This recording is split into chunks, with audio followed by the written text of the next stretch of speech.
The Samsung FE, also known as the Fan Edition series, offers a budget-friendly way to experience flagship features from Samsung's Galaxy S series and tablets. These models provide a mix of powerful specs and premium features at a more affordable price point. The first FE model was the S20 FE, followed by the S21 FE, S23 FE, and now the S24 FE. Right now, you're looking at the S24 FE. Let's dive into the unboxing, initial impressions, free storage details, camera features, and more in this video. After removing the pull tabs and seals, we find a small box and the phone inside the package.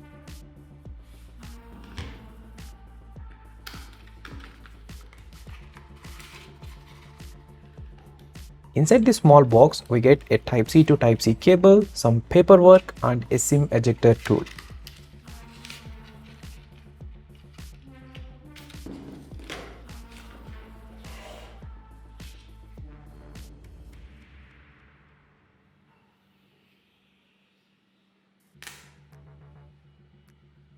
And finally, here is how the phone looks. If you place it side by side with the S23 FE, both look quite similar. But if you compare the S20 FE with the S21 FE, you will notice a bigger design shift. A fresh design always gives you that feeling of using something new. Even the in-hand feel of the S24 FE is similar to the S23 FE. The sharp, boxy edges make it slightly uncomfortable to hold for long periods. Now, take a look at the S20 FE's back design. You will notice it has a curved back that fits more comfortably in the hand. The S24 FE comes with a flat display, which I personally like. On the top, you will find the SIM tray along with a couple of microphones. On the right side, there are the volume buttons and the power key. At the bottom, there is a Type-C port, a speaker, and another microphone. On the left, nothing at all. Let me open the SIM tray and show to you.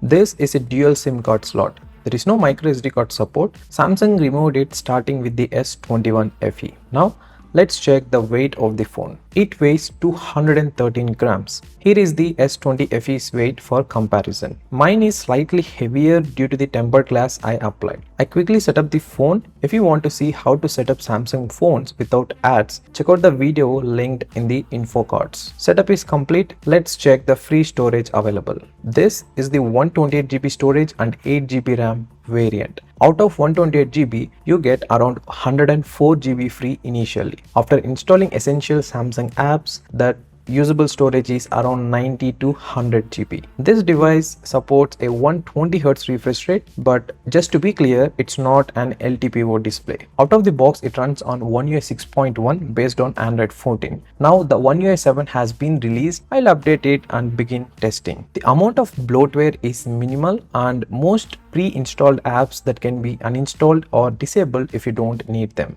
I will now click some photos at different zoom levels. A full camera review is coming soon, so hit that subscribe button and tap the bell icon to stay notified. This phone also supports 8K video recording at 30 FPS. Here is how the sample pictures look. That's it for this video, guys. Honestly, this feels like a slightly larger version of the S23 FE in the hand. Let me know what you think in the comments below.